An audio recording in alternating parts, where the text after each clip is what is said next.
Hello, everyone. Welcome to another Born to Run reboot with Christopher McDougall and Coach Eric Orton.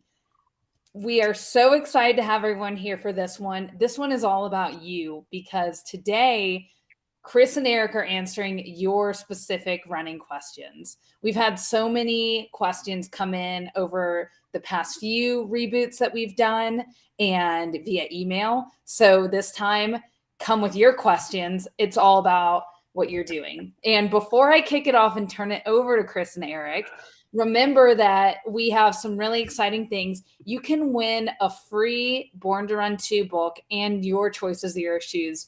All you have to do is interact and engage. So whether it's you asking your question in the chat or giving your comments, that's your entry. And at the end, we're going to announce a winner. So I think with that, I am going to turn it over to Christopher and Eric, our partners at Zero Shoes. And I'm also going to plug that if you don't win the free book, you can also purchase it at zeroshoes.com/BTR book, BTR 2 book. Okay, so Chris and Eric, I'm going to turn it over to you guys to do an introduction, and then we'll start going through questions that we had from last time. And then, of course, everyone's questions now. Hey everybody, I'm Chris McDougall. The good-looking guy is Eric Orton. Eric, I'm entertained by the fact that Alexa was saying, "Hi, this," and already the questions were coming in. Like, exactly. What am I going to do? As soon as it's like signing up for a race. Is like as soon as she starts talking, start registering for that race. Yeah. So if any of you don't know, I was a non-runner, a guy that had been clinically proven by experts in the field to be physically incapable of moving my right leg and my left leg in coordination at a fast pace. The doctor said, "You cannot run, you should not run." And then I meet this guy and he's like, "Well, that's just horseshit. Of course you can run. And I will teach you so well that in less than a year, you can run a 50-mile race." And so the bet was on. I didn't believe it was going to happen, and it did. And so I owe all this adventure up to Eric. And I owe it right back to you because you got me into the race that was the Born to Run. So, and here we are today, 13, 14 years later, after Born to Run came out with Born to Run 2 and ready to dive into a lot of good questions. So these questions are coming fast and furious. I feel like we're coming with heavy artillery fire here. But I want to start off with a couple we had that we ran out of time last week. And a woman named Veronica came up with one that to me, it's kind of the heart and soul of what these conversations are all about. And Veronica said this, what is it going to take to break that mentality of I'm not a runner? Honestly, I struggle with that too. So she has this mentality, well, I'm not really a runner. And, Eric, you and I were talking about this and you said, hey, you know what? It's the comparison thing. Tell people what you told me. Yeah, I think, thinking about expectations can be a killer, and it kind of comes into comparing with others. And if we maybe move away from expectations and maybe what's possible for you and develop a mission for yourself of what is important for you as far as you're running and what is most fun for you as a runner, then you're going to stay on a good path for you. But that comparisons and expectations really drives us to just unfulfilled expectations.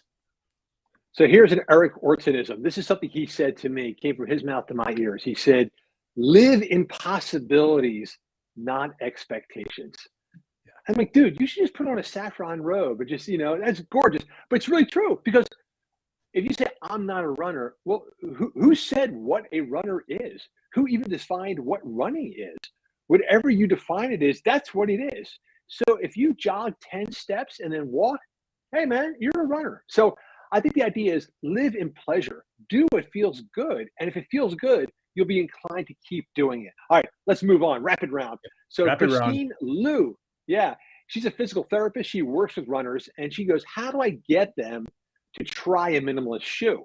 She has a lot of patients that come to her and they're right out of the orthotics and the thick, heavy shoes and a history of being told by podiatrists, well, you need support and motion control and the rest of that crap.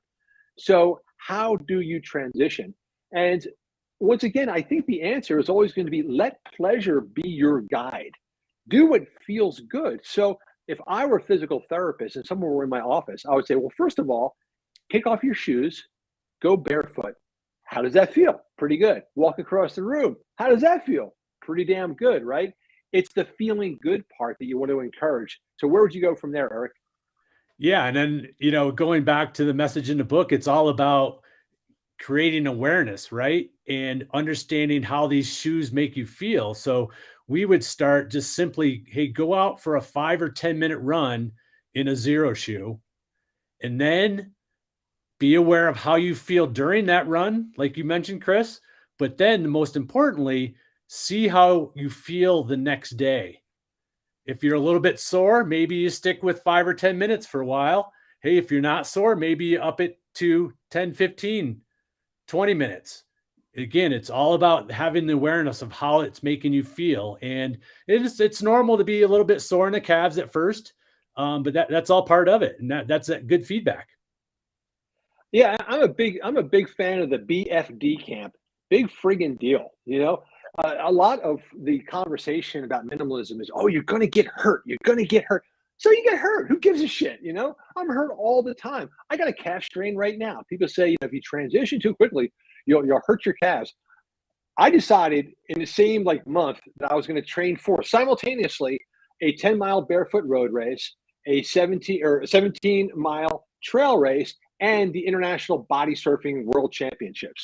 So that involved trail shoes, bare feet, and fins. And I'm trying to use all these things at once. And I tore the crap out of my calf. Well, what do you expect? Of course you did. But so what, man? That's just, you stretch it, you relax it, and a week later you're good to go. So I think for that physical therapist, let them understand how good it feels that with any other muscular adaptation, there's going to be aches and pains along the way. But if they have the lifelong pleasure of moving their feet freely, it's worth a couple bumps in the road during the transition. But like you said, Eric, the smart move is to do as you say, run 10 minutes in your zeros. If that feels good, try 20. If 20 is too much, dial it back to 10. Test your limits, stay within them, or you can go the BFD route, which is, I'm going to do too much, I'll pay the price and I'll live and learn. One more, and then we'll circle back to the current questions, but this one actually addresses questions that are coming in. Kevin Quinn, I feel like I went to high school in Philadelphia with about 75 Kevin Quinns. Kevin Quinn, my heart rate spiked initially when I did the 5-minute fix in the first week or two. Now, the 5-minute fix, if you guys haven't seen it, we have videos on our YouTube channels, on our Instagram. The 5-minute fix is basically running barefoot in place to rock lobster. So Kevin's doing the 5-minute fix, but so hang on. So my heart rate initially spiked when I did the 5-minute fix in the first week or two, but now I can get through a run entirely at a comfortable heart rate. Is this what I should be seeing? So he's saying, yeah, man, I'm doing the 5-minute fix. My heart rate's jacked up, but now I'm doing it and I'm staying mellow. Is this right? And like we talked, this is the holy grail. This is creating efficiency. And initially it was harder for him to have a higher cadence. So his heart rate spiked and he was working harder, but through time and really, a couple weeks time is a really short time. So he was doing really good and his heart rate came down. He's working easier with better cadence. And that's from an efficiency and an economy coaching geeky talk for running. That's the holy grail. That's what we want. So absolutely. That's right. And I think it points out something else that Kevin was doing very well, which was he's not overdoing it. A lot of people, I think, when they changing their running form, they're overdoing it. Like they can't figure out, hey, how can I go 180 strides per minute, and still do it easily? And I think what they're doing is they're probably jacking their knees too high or they're trying to run too fast. And our answer is always relax, do less, let pleasure be your guide. Do what you have to do in order to accomplish the goal. And this ties into what you're talking about in the next question. Corey Davis had a question about, could you clarify heel position on the leg strength exercise too? To me, this ties into Kevin's question about doing the 5-minute fix, which is that if you do the least amount you have to, you acquire efficiency. When you do the 5-minute fix, when you're running in place, don't overdo it. Don't do this. Just relax. Don't. So heel position on the leg exercises, Eric. how would you clarify where the heel position should be? Yeah. So to bring all this together with what you're saying is I always tell my athletes, more is not better, better is better. So we always want to practice good. And when you can't do good anymore, you stop. Okay. So with the leg exercises he's talking about the foot core. So for those of you out there not familiar with the foot core exercises, you're essentially balancing on one leg on your forefoot, and your heel should be as low to the ground as possible without touching the ground. And that's usually where you feel the strongest and the most stable. But just like everything, play around with it and find that position that feels good to you, that feels strong and stable to you, and then you'll be nailing it. Terrific. Hey, we got a question from our friend in Vietnam, Lu Min Quang.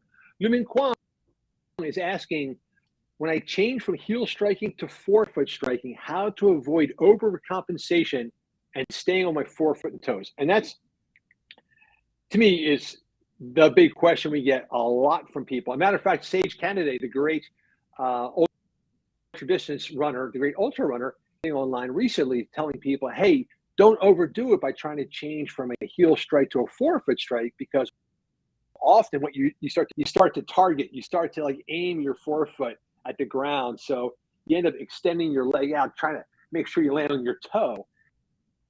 And it wasn't wrong, but to me, it also wasn't helpful. Telling people, well, just shorten your stride a little and make sure you land on your midfoot, which to you, Eric, I know is a curse word, the word midfoot, because in Eric's definition, there's no such thing as a midfoot. A midfoot is a thing under you, AKA air there. Yeah. And so Sage's advice was, I try to land midfoot, and if you do a slight heel strike, that's okay.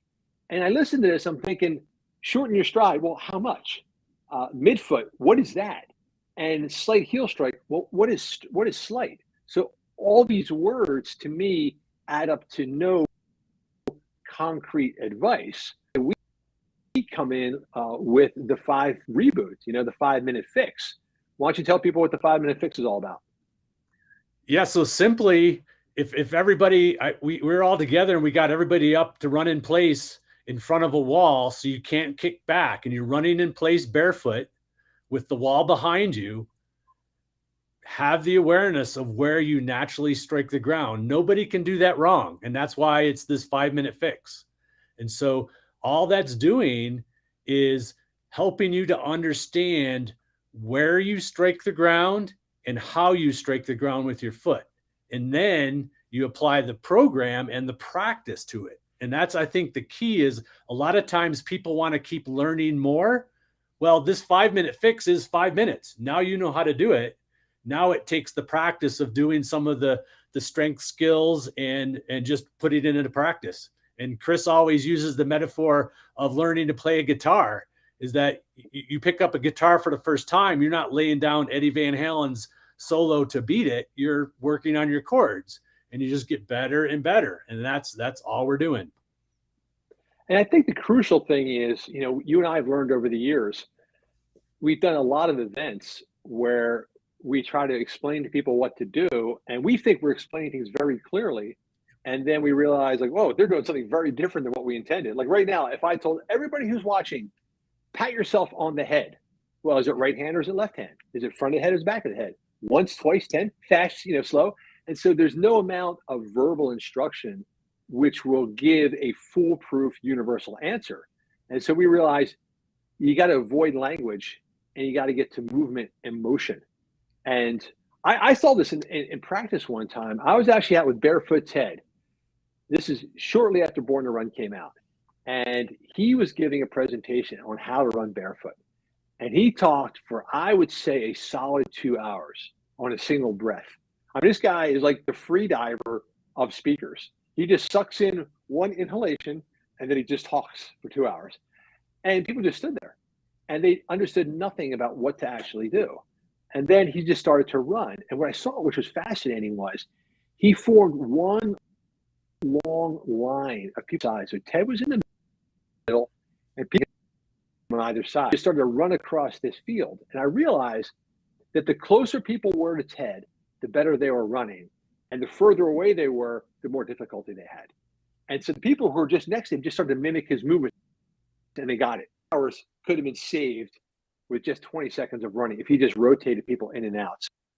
So that's why we with the rock lobster, because it defies language. You don't need to say a word. You take off your shoes, you put your back to the wall, you run in place to the music, and then your body will get the feel.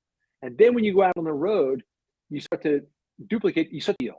And anytime it falls off, like, oh, it doesn't feel good anymore. What am I doing that's different? How am I different than I was inside against the wall? All right. Let's see. Pebbles, I hope you can hear our voices now. Okay, so the sports legends wants to know, how long should I expect from being an injured heel striker to forefoot? I started the plan in December, but my knee is still hurting when running faster paces. I love the fact that this person has given it 4 weeks, you know? So, Eric, what long does it take to transition? And someone whose knee is still hurting when running faster paces. What's your this is really no different than transitioning into shoes. You know, it really comes down to what your capacity is and what you are as a runner.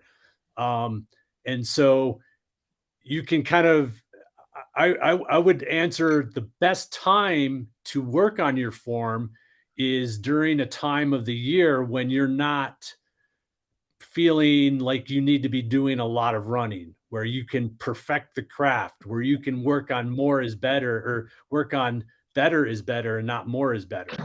And so that period of time of transitioning, I'll say this, when I transitioned, 30 years ago, it took me 6 months, so without having to think about it.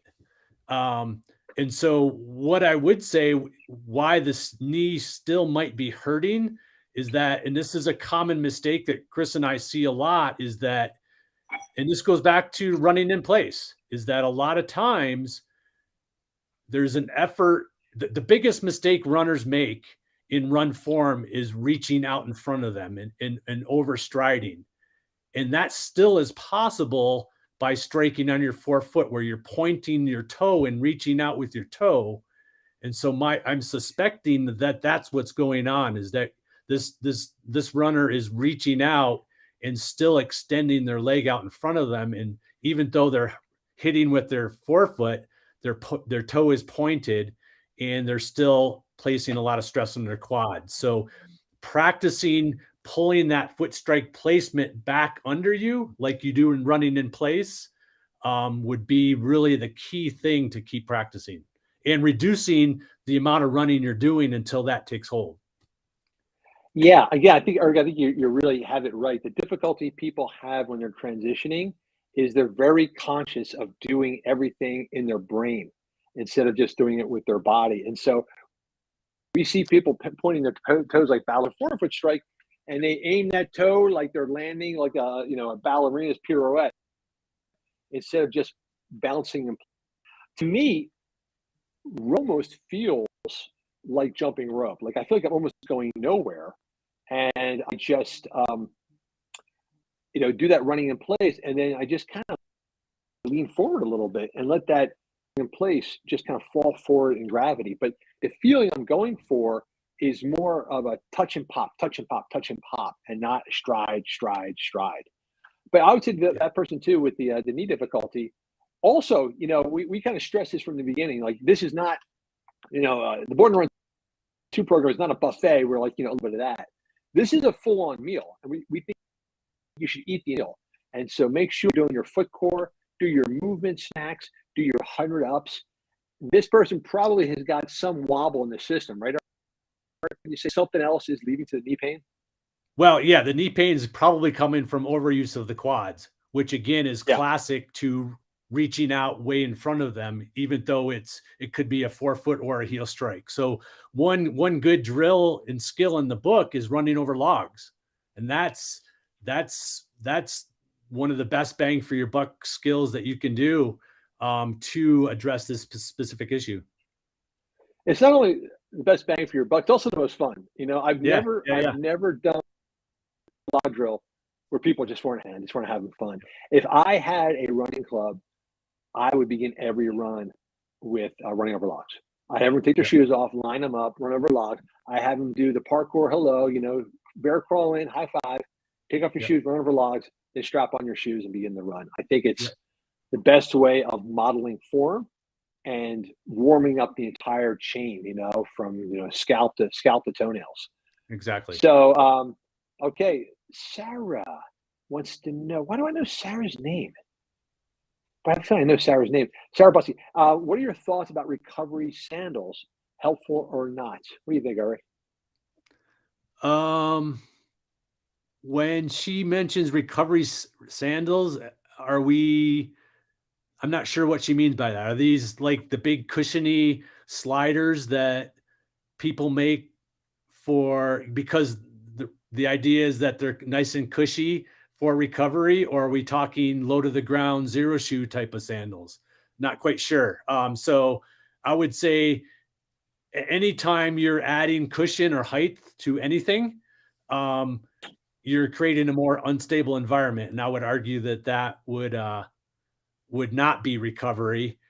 Something in the line of a zero shoe sandal where you're very, very low to the ground. Now you're creating stability and teaching your brain to operate your feet and your whole body in a stable environment, which is great recovery. I think that's a really key point there. I think this false difference between active and recovery. And I think what we want to do over time is to get people to realize that there's almost no difference between them. The reason we're here right now, Eric, you and I, are because I tried shoes. The first pair I tried to pay I tried a pair of the Zalens, and I'm like, I don't know about these things. We'll see. And I was a zero shoe skeptic because initially, years ago, they were competitors with our friend Barefoot Ted. But then when Zero went into shoes and away from sandals, I thought, let's give these things a try. I was also reading where people going bananas over them, just like love them. Got a pair of Zalens, and I remember the run I did. We lived about 2 miles from a grocery store, and I can approach it by road and then come home by the grocery store, loaded up all of our groceries in a backpack. Behind the grocery store, went off road through this dirt trail, through a creek road, and through a grassy field. Got to the house. I had to make dinner. I just went straight to the kitchen, unloaded the food, started cooking the food, and then sat down to dinner. I was, I still got these like wet shoes on my feet. I've never took them off. To me, that's it. There is no difference between performance and recovery because the shoes were so comfortable that I just left them on my feet. So, but I think maybe what recovery is actually strengthening. That if they're wearing a more cushioned, motion controlling shoe, that they're looking to a more minimal shoe as strengthening shoe. And that might be the answer. Man, it's a big fat yes. That if you're transitioning, maybe you put on a zero shoe, sandal or casual shoe, and that's your way of transitioning backwards. You transition from recreation into performance. Yeah, and that's something that's, we talk about it, but you don't really hear that, how beneficial, using a zero type of shoe throughout your entire day, because now every step is a form of a natural movement. And now you can do it every step, not only when you're running, but every part of the day. And that's to me is so beneficial. It's kind of funny. I think I'm either Zero's dream customer or their nightmare customer. I'm not sure which one it is because I have to go on everything, and I test it with a vengeance. Like, no way this is any good. So they sent me the Mesa Trail. Like, come on, there's no way, dude. Oh, it's now my favorite trail shoe. And then our friend Alexa, who supplies us with stuff from Zero. Did you get those like little slipper things? Those like gray sliding. Yep. I look at these things, man. They're like Vans or something. They're like a shoe I've seen before. And this is not me. And I tried them on. I'm like, ooh, this is all right, man. It's very kind of comfortable, a little more styling than I'm used to. So, it's kind of cool. I go into them feeling like they're not for me, and then I try them on and realize, oh, maybe they're never coming off my feet again. I'm going to zing back to some of the previous questions. Or how about this? How about I zing back to previous questions? Okay. You scroll down and see if there's any new. So the Okay. previous questions, Hawkins. That's like a cool name. It feels like a name from like an old rockabilly singer, you know? Ryan Hawkins in the Jayhawks. Saying Ryan Hawkins goes, what about stretching before or after? Should I do that or does it mess things up? So Eric, stretching. Yeah. So there, you're done. Exactly. Yeah. Big stretch.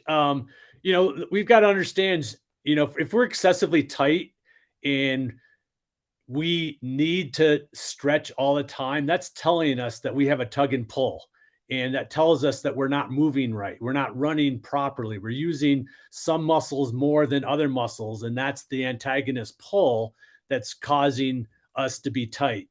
Therefore, stretching may feel good, but it's not the remedy. I had an Ironman athlete here in Jackson, and she went to yoga 3 times a week.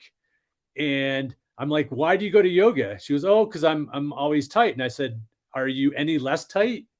Not really, because she needed to address the strength and taking away that tug and pull before stretching would take hold. So again, stretching may feel good, but we have to understand that it's more of a strength remedy than adding more flexibility. Yeah, and a phrase we like to throw around too. It came from a guy named Tom Myers, who's actually a fascia, the connective tissue of the body, and he always says the criminal never stays at the scene of the crime. So if your Achilles is not the problem.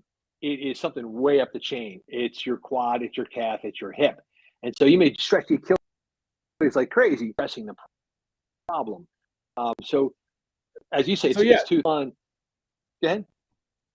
We had someone with a knee issue before, right? So common either IT band or runner's knee issue is, again, the pain's in the knee, but it's really coming from tightness in the quad that's pulling on the knee.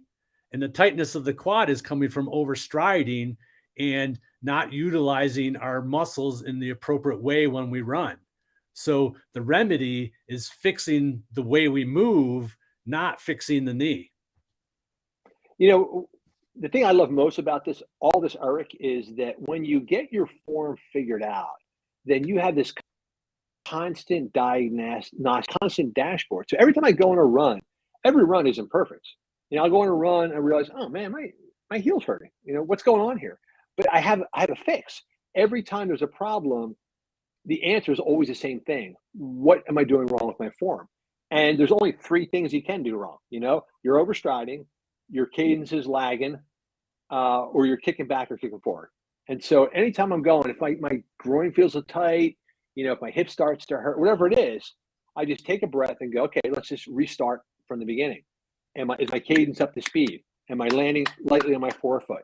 Am I keeping my cadence nice? Am I stride nice, short and tight? And without exception, and I've been doing this now for almost 20 years, it always fixes the problem.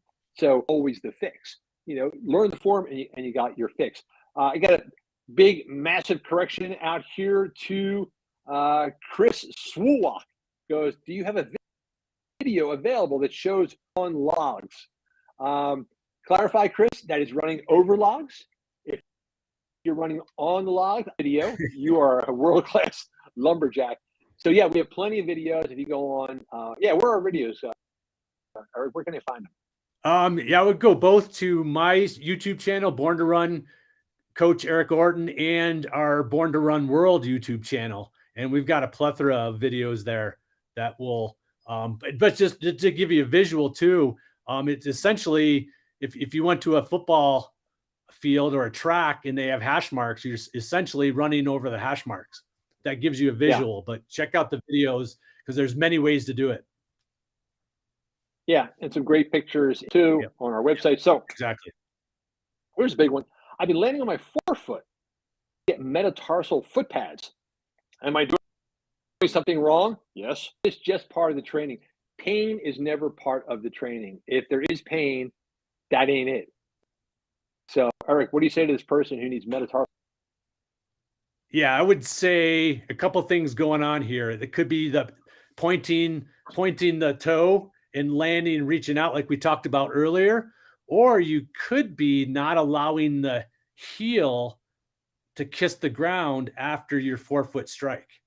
So we don't want to keep the heel elevated. If this is my forefoot, I'm landing, this is my heel, we don't want to keep it off the ground. We want to land and let it kiss the ground.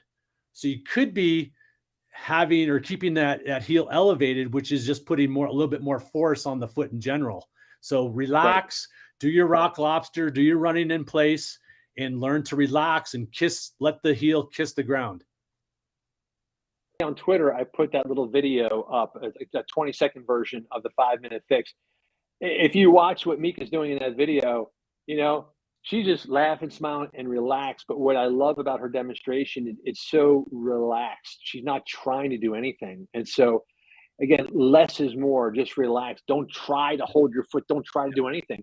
If your foot wants to compress, let it compress. Yeah. Whatever feels comfortable, be right.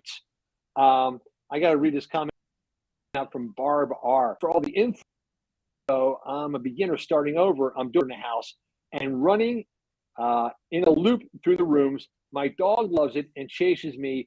It's a shit show and so much fun. That's what we're aiming for, a really fun shit show. If it feels like a shit show, you're doing it right. I encourage people to send in some videos. I want to see Chris running on top of logs. I want to see Barbara running a conga line through her house being chased. So that's what did we do as kids? We ran around the house, turning corners as quickly as we could. Every time we hit went through a door threshold, we pretended we were Michael Jordan slamming, and it's all agility. It's so good. Yeah, it's so fun. Yeah. I want to jump ahead to this question from last week from Matthew Swanson, because it's a dude question. Like, this has testosterone legit off of it. If we're trying to get back into not having run for a few months, how do we know our body is ready to shift gears? I love this. Matthew's got his car just coming out of the shop. When can I get it into fourth gear? Like, when can I rev it into the red zone? Dude, you just get the shop, give it a beat. But he wants to rev the. So his question: how do we know our body is ready to shift gears? I feel like my mind is always wanting to push. Body is ready, causes pain or injury. To me, that's the classic. I want to push. My body tells me not to, but when I do, it hurts. Yeah, dude. All about. I think one of the things about running true is that they assume that pain, stiffness, and achiness are of the ride, and pain is there to tell you you're off target. And so if I shift gears, pushing into pain and injury, don't. But let me finish this question, Eric, and I'll stop editorializing and let you answer it. So he goes,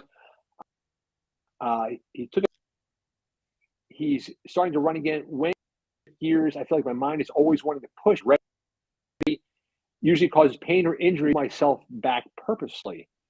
To me, it sounds like he's fixated on speed, right? And he's ignoring the great golden rule by Caballo Blanco, which is light, or was it easy, light, fast, right? Because first, I always get the wrong order. Easy. Yeah. Easy. Yeah. Focus on easy. Yeah.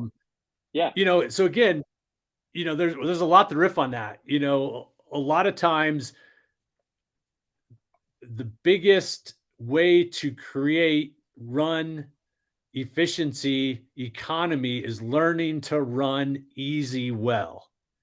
And that's what, Chris, you had to do for the Born to Run Copper Canyon race, is that to learn to be more efficient running easy. And so with Matthew, he might actually feel more comfortable running faster because he's inefficient running slower. And which is maybe when he goes out, just running faster feels better because it's maybe more efficient from a run form standpoint, which is pushing him over the edge all the time. So taking a step back to gear 1 and gear 2 and perfecting your performance and your form, learning to run easy well is going to be the best foundation you can, and then dabble into doing some shorter, faster stuff to help with all of that. And that's why we created the gears book. Go ahead. That's a solid gold classic. You pointed out that I forgot about me is that classic big galump thing over stride, and I didn't know how to run slow comfortably. I could only hit one. I could only move my legs a certain distance and speed, and so I couldn't jog easily. And so he had to teach me, which was kind of surprising, is a way that it was actually hard to run slow, and you had to retrain me. But again, that's where short stride and cadence, or foot stride and cadence, comes from. That if you pop, pop, pop, pop easily, bounce, bounce, bounce. I keep using the analogy of, a heavyweight boxer. You get a heavyweight who's like 230 pounds, heavy muscle, but they're as light as a schoolgirl because they're not using muscular force to propel you up and down. They're just bang, pop, pop, pop, popping along. So I keep talking about shoes. Technically, they're in the spring, but anybody out there that wants to get a sneak peek at the Scrambler, not officially a shoe yet, go on Instagram, check out my review from last week. I didn't realize under wraps, but yeah, the video review of that. Hey, this is there are two things that I think we should point out. One is Skinny P. I'm a 4-foot striker for 10 years, sandal runner. So somebody's been out there and cruising for 10 years, but she struggled to build a long distance. She's starting to, my discomfort really starts out of my legs. There's a lot going on. Let me reverse this. So she's doing the 9. What should I do if I start to feel minor aches and pains during a run? Should she adjust the training plan? And finally, she's been sandals for a long time, but struggling to build long distances. So starting to feel minor aches and pains just above the ankle and wants to build the longer distances. On that case study? Yeah. What comes to mind with the ankle, or, of where she's feeling it? Again, my sense is that she's reaching out in front of her, and that the ankle and the foot is going forward of her knee, and she's reaching out, even though she has sandals on, even though she might be striking with her 4-foot.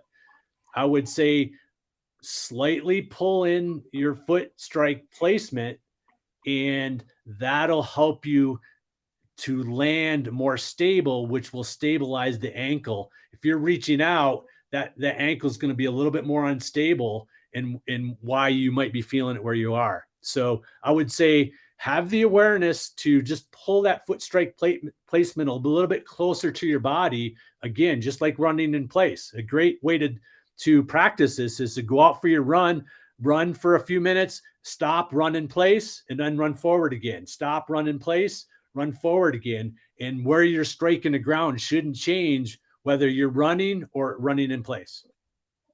Yeah, that was something that early on was to stop mid-run and do some like minor exercises. And when you first had me do it, I didn't get the connection. I thought they were like strengthening exercises, and they're not. They're actually form reminders. Had me on a long 3-hour run, stop in the middle, repeats, which I thought was just a mean thing to do. But I realized what you're getting at, which is running uphill is a great form reminder. It reminds you to sort of drive with the knee, shorten drive in your back. And so if you're running for 3 hours, your mind is on Pluto. You're not present in the moment. And what you were doing was stopping me, letting me remind my body what stride feels like, continuing to run. So I was avoiding the danger of just getting sick without realizing, wondering why I feel like crap. But for Stephanie, I would imagine if she's a self-taught minimalist runner, she's probably very careful about that foot strike, so she'd be overcompensating too much. and another thing she could do, since she's doing the program, is focus on the 1 and 2-legged pogo. Again, that's going to help her develop the suspension system and help that ankle. Let's see. Luke wants to know, what should I do to recurring wobble and run without the recurring heel pain the days after? I wonder if there's a previous question. I'm not sure what heel pain he's talking about, but let's see right there. Fix recurring wobble and run without the recurring heel pain the days after. Yeah. So, like we talk in the injury section in the book, heel pain usually is not the source, right? With most wobbles, that's just a symptom of possibly having tight calves. So I would really do some self-massage on your calves to kind of understand and have the awareness of maybe how tender and tight they might be. And then do your straight-legged bear crawl, which Chris can tell you all about what he's doing this week. Yeah. So someone has said my audio is cutting out. Eric, am I sounding okay to you? Yeah, you're good with me. I'm wondering whether I should take the AirPods out. Do you have AirPods? You don't have AirPods in. Yeah. I'm afraid if I take them out, I lose. I mean, don't expect it mid-race. Yeah. So, it's funny. When I started training for Barber 9 Trails, I did a little video which said, okay, what I'm going to do is the thing I always do. I'm going to go out there and train them and wing it for a few months till I get in trouble. I'll call Eric and I say, what do I do now? And it's exactly what happened. I'm doing fine. I'm running roads. I'm running trails. I'm body beast. And then all of a sudden my calf blows up on me. What do I do now? And he said, man, just massage it out and then just do straight leg bear crawls. And I write the book with you. Not only have I been to all the movement snacks that we've done together, not only have I worked with, but I forgot this. Like, I should know it as well as you know it, but there's something about it, I forgot to do it. And then as soon as I did it, it's magic.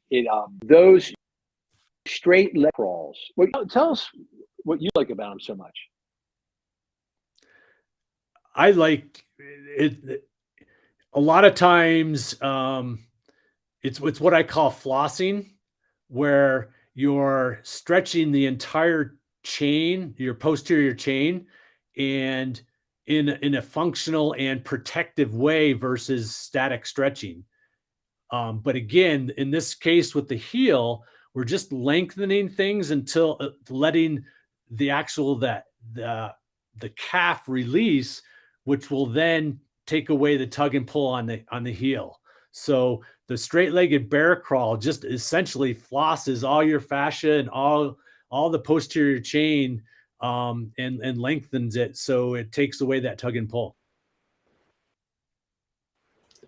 All right, Eric, I'm gonna try and switch over. Can you hear me okay, dude? You hear me okay? Yeah, you're even a little louder. It's good.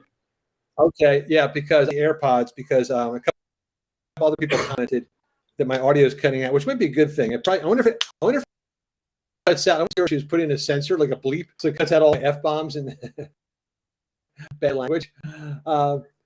So hopefully this takes care of the audio. So someone recently saying that transitioning to minimal shoe, calves are going to get tight. What can be done to prevent that? My response is, that's what happens. If I go to the gym, start the bench press, my tight. What's your response to it? Yep. Absolutely. It's all comes down to what your capacity is. If you haven't been to the gym for 6 months and you go throw down some bench presses, you're going to be sore the next day. And that's where we talked about initially to this conversation, is that start a little easier, see how you feel, and progress from there. It's no different than just building a long run. I think most runners have the concept of how you build a long run. Well, if you're transitioning to a minimal shoe and a natural running shoe that we all should do, you're going to have to build your time in that. And that's the strength we need also. So the soreness is the strength that we're going to get from it. And so don't look to change anything other than to progress in a gradual manner for you. Yeah. So that analogy might be pretty clear to people, but I think the big problem too is they're trying to mold two things together. They want to get them sweat out of their 45 minutes. Little fingers all bent from back. You see that? I can't straighten my little finger. It's all like crunched out. Yeah. That one too. Yours too? That from football? That's football. Oh man, yeah, mine's from basketball. I'll just hold my hammer. Look at that gnarly old paw. Anyway, the problem is people go, "Hey, I got 45 minutes. I want to work off a lot of calories, but I want to transition to main at the same time." So I've been doing this breath control training, surf survival for this ridiculous body surfing competition I'm in, and you're learning how to survive underwater. You don't start off with a 5-minute breath holds. You start off with a 1-minute breath holds. And then you come up and then you do a 1 minute 30 second and you gradually progress. I think what people are trying to do is, hey, I want to run my 5 miles a day and I want to run in zero shoes at the same time. And like, dude, it's one or the other. You know, take your time. And I would say the freedom and the independence and the strength that you get from investing this time to transition is worth it. You know, it's because you're free for the rest of your life. Once you have this great diagnostic and this finally honed, then you don't really got to worry about stuff again. You always have a fix in your problem that strikes you. And oh man, with that, that's ridiculous. Okay, we got to wrap. No, let's bust through the barriers, man. Let's just keep going. Wow. Do we have steel toe shoe options? Zero shoes? Any steel toe shoes? I get what for. You know, it's pretty good actually, though. Well, no, I don't. Some military boots are pretty good. There are a lot. You know, it's funny, Eric. A lot of special forces guys, a lot are minimalist shoe wearers. Yeah. Are you aware of that? Yeah, they want to have ground feel and control. Yeah. Right. Yeah. Let's see. Oh, now we're getting soon in all caps. Alexa is losing patience. Let's see. The soon was for the steel-toed boots, not for you to end the soon.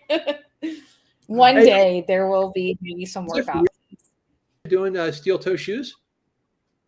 Oh, I don't know. Maybe one day. Oh, okay. In the future, if you're a fan of zero shoes, just one day in the future it may happen. That's all I can say. That would be another shoe release that I can spoil by jumping out ahead. Eric, downhill running. Oh, yes. I missed it. What is it? How do I run down hills? I tend to heel strike when running downhill. Okay. Running downhill is one of the best forms of strength training we can do while we're running. I call it strength running. There's so much we can do while we're out running to be somewhat strength training. We don't have to go to the gym. And downhill running is a great way to create strength, but we need to do it well, just like any other type of running. So I have my athletes early season run downhill as easy as possible and only focus on their foot strike in their form. If they are forced to heel strike, they're running too fast. They have to dial it back. And since it's early season, they have somewhat patience because the race is way out in the distance. But anybody should do this, right? And so if you're heel striking, you're essentially running too fast for your capacity. So dial it back, run almost as easy as you can downhill with forefoot strike. And then through time, you just become better and better. And if you're interested in running faster and faster, then you're able to translate that muscle memory into running faster with good form. Hey, Eric, did you ever see that running movie, Bruce Dern in it? And it's about, it wasn't Without Limits of Pre? No. This is about trail running, and it's about some epic race. I don't know if it's like Hood to Sea or one of these things, but I don't think so. So he's in the movie. It's actually pretty darn good. You'd actually enjoy it. Bruce Dern. I don't remember the name. Yep. Bruce Dern is the star. It's a pretty old film. And he's training for trail race, and he's got this craggy old coach, kind of like Mick in Rocky, and this guy tells Bruce Stern, run uphill, downhill, run downhill like you're running uphill. And his point is going uphill, relax, straighten your back, and go for flow. Try to soar uphill. Downhill, get control, run within yourself, and make it feel like you're under control. You're not just pell-melling gravity down the hill. Hey, we're probably not going to get to everyone's questions. My name is Samir. We're going to screenshot any questions that we don't get a chance to answer today. So I would encourage anybody that does not get their answer to tune in for the next one, and we're going to circle back and get them. Samira is asking a really interesting question. There's a really good one. Let's look at this one real quick. I transitioned to barefoot shoes 6 months ago. I now do training runs at Hero. What's the HFS, Eric? What's that again? That's their road shoe. Their lightweight road shoe. Yeah, the one that's been around for a while. Yeah, before the Forza. Yeah. Yeah. How do I train for longer distances? I'm also interested in running in sandals. So this is a person who does most of their training in zero shoes. I start going longer and also even going lower into a sandal. What's your tip? One tip would be, again, I don't know how often or frequent they're running, but one dynamite way to improve endurance is actually increasing your frequency or how frequent you run throughout the week. So instead of running 3 or 4 days a week for an hour, run 6 or 7 days a week for 45 minutes. And that's actually going to help improve your ability to go longer. And then the other way I would say, just pick one run where you're just increasing the amount of time you're running, 10 to 15 minutes each week or every other week. I would also try to get on trails, and run hilly courses and add variety. There's so many ways to add variety throughout your week of using all the different gears that actually go to help with endurance rather than just always having to run longer. Yeah. What would you say about doing track repeats? Rather than doing a normal 5K run, what if they did a 5K run but did it in track repeats and then did extension there? So instead of doing 3.5, but they broke it up into like half-mile intervals, something like that. Oh, absolutely. I mean, any type of interval is always, I believe, a good idea, because now you're running just a little bit faster or stronger than you would for the continuous amount of time, which is the benefit of intervals. So again, I think the key, what we're talking about is, adding variety, adding some speed and strength types of running helps your endurance. And it doesn't always have to be going longer. You're the perfect example. We threw the 10% rule right out the window and we started training for the Copper Canyon. It was just getting you stronger that helped your endurance. Yeah. And for this person too, I would say that the real risk is probably not their muscular strength from going south. Like if they're comfortable running 5 miles, danger of advancing isn't that any muscle is going to give out. It's that their form's going to give out. They're going to get tired. They're going to lose focus. Their form's going to suffer. And when their form's pay a price for it with a wobble. And so maybe doing exactly what you said is that during that transition to the long run, make sure they periodically check out do some 100 ups, do some rock lobster, do some pogos, continue to run, make sure their form is dialed in the whole time. Yep, exactly. Yeah. On the edge. Hey, what's up, Alexa? You're signaling try. Hey, can I point out one thing to people? I'm afraid to it by saying this, but there's an contest known as the Knowledge. And the Knowledge is this informal honors code contest to become the last person in the United States to know who won the Super Bowl. And as of today, I'm not even sure. I don't even know who the other team is. So as of this moment, whatever today is, February 16th, I don't know who won the Super Bowl. I don't even know who the two teams were in the Super Bowl. And I just want to say, who's in the running for the Knowledge, I'm a contender for the knowledge. So nobody, you two don't say nothing, and nobody post anything. But I just want to put it out there. I don't know. I'm still a contender for the knowledge. I was at a wedding, so I didn't even see it either. Someone did not like football, so they got married on the Super Bowl day. Right on. I am here to wrap up, but first I want to announce guys. What about them? It wasn't these guys. Oh, okay. That's enough. So I have a winner for tonight's contest or interaction. It is Luke Brown. So Luke, if you're still on here, you need to, I will just drop it in the chat, send me an email, and we'll get you your free book and pair of shoes. And it's also, I cannot talk and type at the same time. Anyways, Chris and Eric, this has been so great. What an awesome day. I think we have so many more questions, which we will save for the next restream. And we're really excited because soon we're going to have something else that I think everyone tuned in here will be excited to learn about. And we're going to have details soon. That's all we can really tease to. Oh, there's something in Eric's screen. I don't know what it's going to be. Yeah. I like those laces. You know me, man. You know I like those laces. And Luke, yeah, send me an email. I'll get you your free shoes and book. As far as people asking about the videos and that sort of thing, all the videos, if you have the book, in the back right is where they have access to the Training Peaks program, Eric? Or yeah, in the back of the book there's a QR code, and they just scan the QR code. That takes them to our website page with instructions on how to download and see videos. Great. Alexa, I think maybe Awesome. we should find a way to upload videos onto the Zero site too, don't you think? Yes, I think we should definitely do that. We'll make that happen. Yeah.